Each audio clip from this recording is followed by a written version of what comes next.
Hi ladies and gentlemen, we are from Scuderia Car Parts and this is an example of the tuning work we normally do to a Ferrari. 488 we have here for a good customer of ours. We'll be doing quite a lot to the externals and bodywork actually, starting with lowering the car and adding some spacers.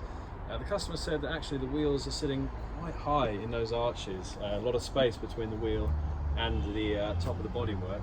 He's asked us if we can drop that down, make it sit lower to the ground, more aggressive, simultaneously bring the wheels out. You can see they're hidden inside those arches quite substantially really. There's a lot of room to be brought in there, so the addition of a spacer at the rear and the front will give it a more complete look and fill the arches completely together with the lowering springs.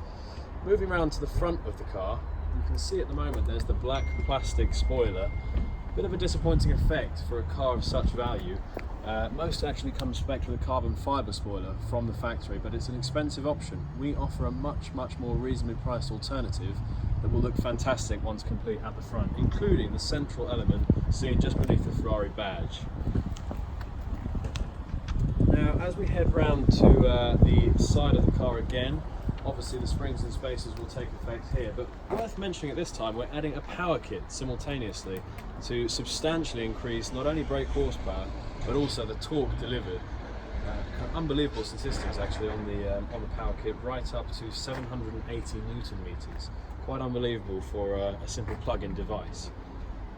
At the back of the car we'll be adding a couple of elements. Firstly, from a visual perspective, the rear diffuser will be totally taken apart and added a carbon fibre version.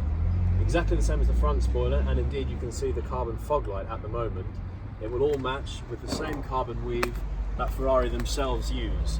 So everything will match on the car. And finally, most notably, the exhaust. Now this customer just came out of a 458, as a lot of 488 customers do. It's very disappointing from a sound perspective due to the new turbochargers. We're going to totally transform that, and this will end up sounding like a Ferrari F40, no exaggeration. Stay tuned.